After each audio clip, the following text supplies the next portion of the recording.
Halo teman-teman, gimana nih? Udah siap belum?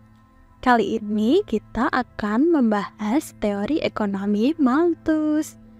Kekuatan populasi yang superior tidak bisa diimbangi tanpa menghasilkan penderitaan atau kejahatan. Nah, itu tadi ungkapan dari Robert Malthus. Nah, sebelumnya kalian tahu nggak sih siapa itu Malthus? Masih belum tahu ya.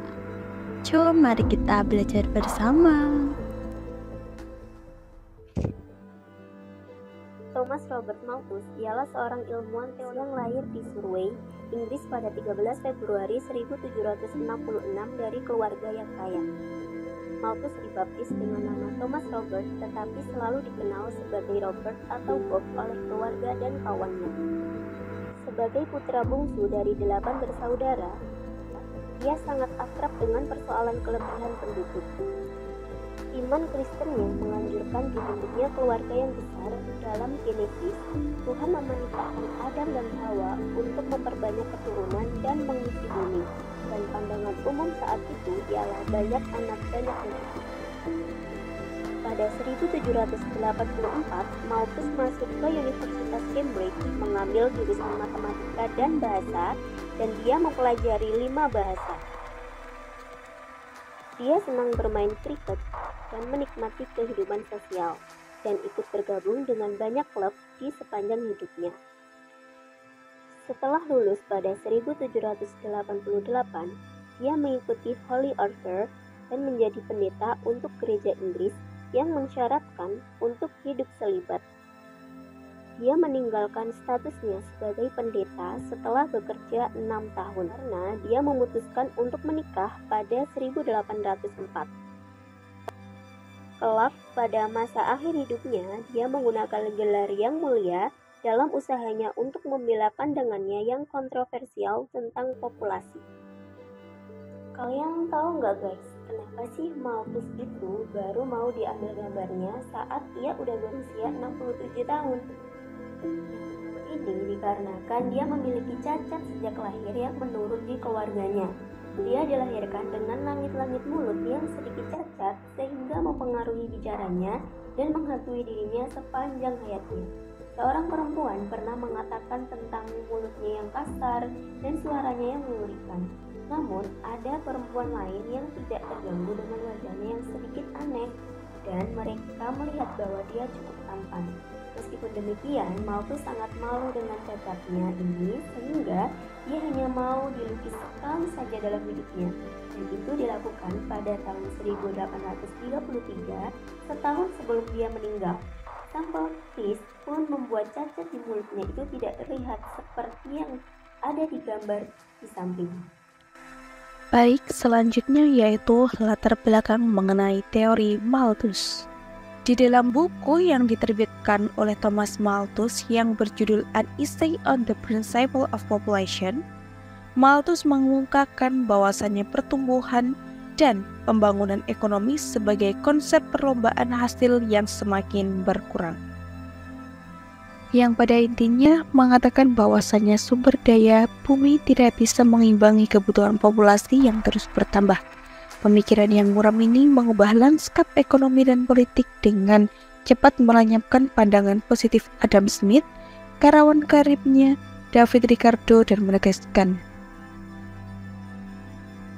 Tentu saja hal tersebut menyebabkan sejumlah politikus menuduh bahwasannya jumlah penduduk yang terlalu banyak akan menimbulkan beberapa hal. Yang pertama yaitu kelaparan, dan yang kedua yaitu kekurangan, dan yang ketiga yaitu adanya perang dan polusi. Hal itulah yang mendasari mengapa Malthus mengeluarkan beberapa teori. Yang pertama mengenai pertumbuhan penduduk, dan yang kedua mengenai keseimbangan antara pertumbuhan penduduk dengan ketersediaan pangan, dan yang terakhir yaitu preventive check dan positive check. Teori pertumbuhan penduduk. Thomas Robert Malthus merupakan orang pertama yang menulis secara sistematis tentang bahaya pertumbuhan penduduk. dan mempertahankan pendapatnya bahwa natural law atau hukum alamiah yang mempengaruhi atau menentukan pertumbuhan penduduk. Dalam karangannya yang berjudul Essay on Principle of Population, ia menyatakan bahwa penduduk seperti juga tumbuhan dan binatang apabila tidak ada pembatasan akan berkembang biak dengan cepat dan memenuhi dengan cepat beberapa bagian dari permukaan bumi. Pesatnya laju pertumbuhan penduduk ini tidak setara dengan laju pertumbuhan produktivitas bahan makanan. Kondisi yang demikian dijelaskan pada kurva berikut. Dari kurva tersebut terlihat bahwa penduduk meningkat secara geometris atau deret ukur. Misalnya 2 menjadi 4, dari 4 menjadi 8, 8 menjadi 16, 32, dan seterusnya. Sementara bahan pangan meningkat secara aritmatika atau deret hitung. Misalnya 1 menjadi 2, 3, 4, 5, dan seterusnya.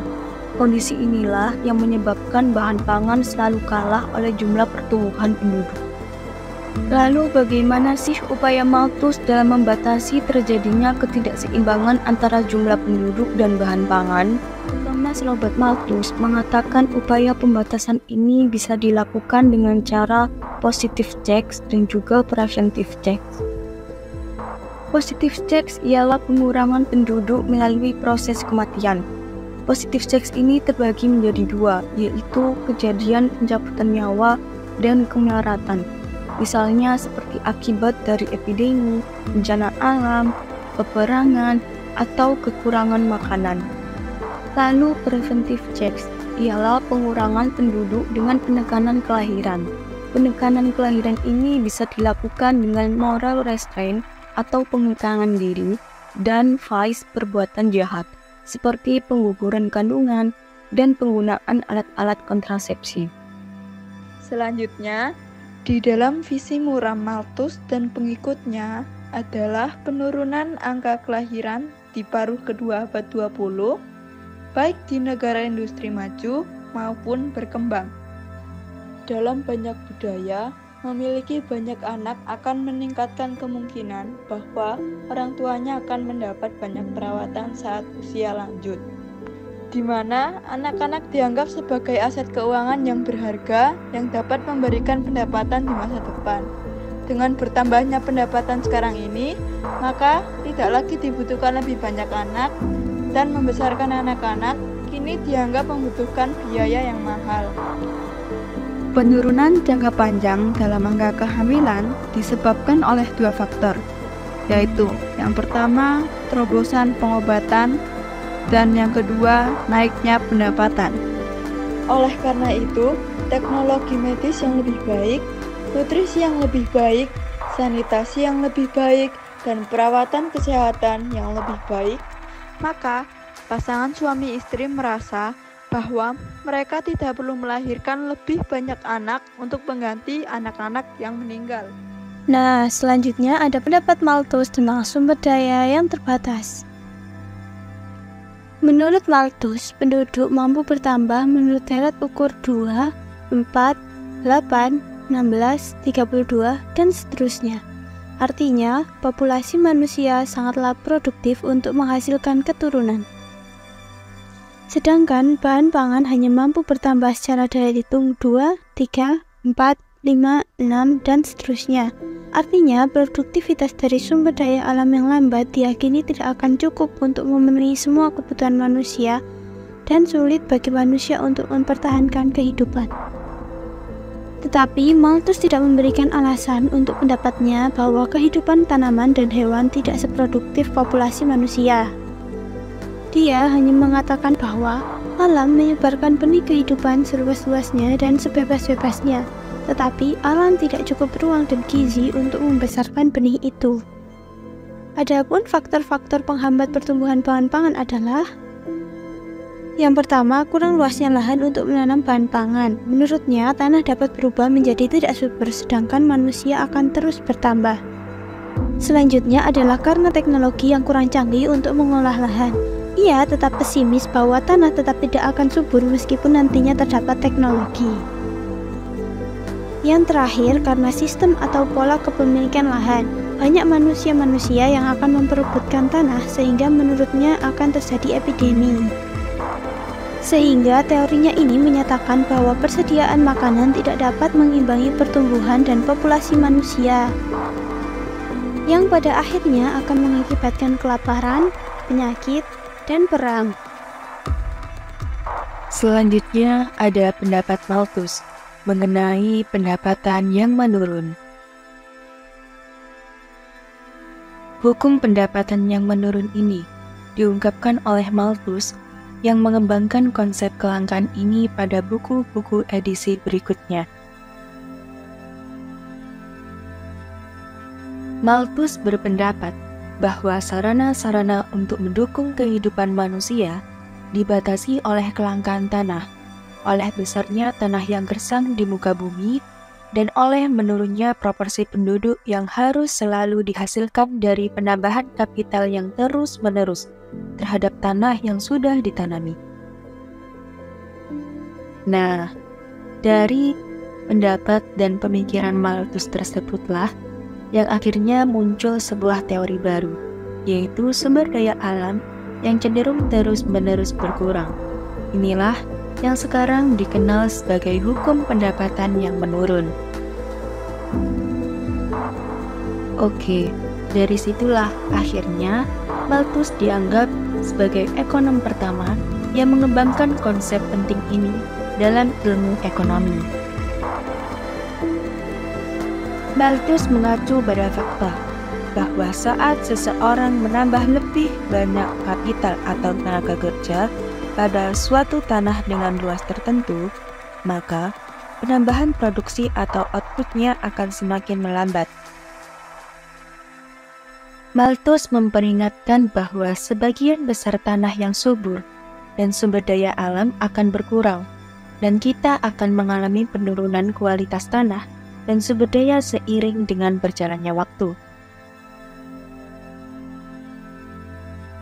Akan tetapi, hukum pendapatan yang menurun ini hanya bekerja jika kita mengasumsikan bahwa semua hal lainnya tidak berubah, misalnya teknologi dan kuantitas sumber daya lainnya adalah tetap.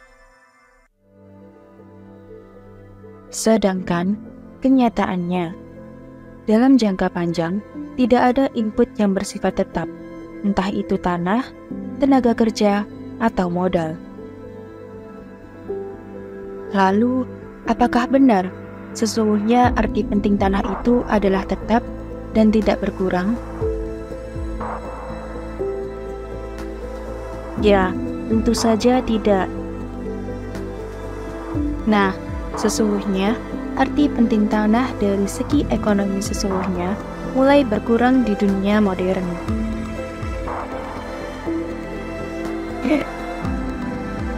Oleh sebab itu, teknik pertanian telah berkembang.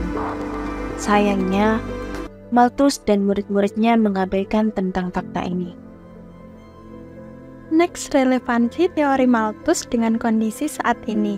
Meskipun teori Malthus tidak memperhitungkan perubahan di masa depan seperti teknologi, namun teori Malthus ini masih sangat relevan hingga saat ini.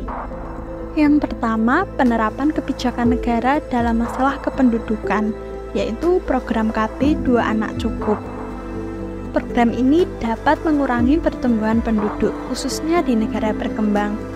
Selain itu juga nantinya masa depan anak akan terencana dengan baik. Tetapi ada pendapat Malthus yang kurang relevan dengan kondisi saat ini. Malthus berpendapat bahwa tingkat pendapatan yang tinggi hanya akan mendorong lebih banyak anak. Namun faktanya saat ini seseorang yang memiliki pendapatan cenderung lebih tinggi, mereka malah memilih untuk memiliki anak lebih sedikit karena memikirkan masa depan anak tersebut. Yang kedua, ada penundaan usia nikah. Hal ini tujuannya sama, yaitu untuk mengurangi pertumbuhan penduduk. Di Indonesia sendiri saat ini sudah ada saran dari BKKBN terkait usia yang pas untuk menikah, yaitu laki-laki 25 tahun dan perempuan 21 tahun. Tetapi Genesis saat ini mereka sudah berpikiran terbuka dan enggan untuk menikah muda.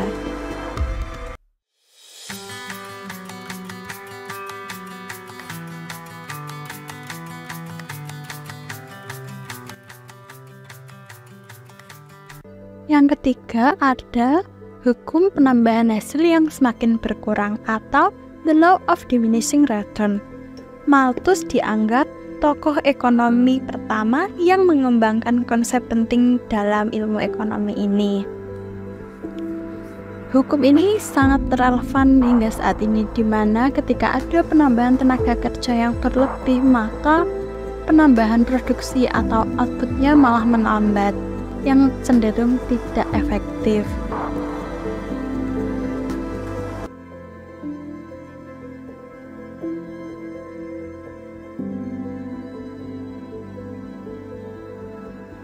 Yang ketiga ada pemanfaatan sumber daya alam dan menjaga lingkungan. Malthus berpendapat bahwa sumber daya alam seperti gandum, emas, tanah, air suatu saat pasti akan habis. Di situ Malthus tidak mempertimbangkan perubahan di masa depan seperti teknologi.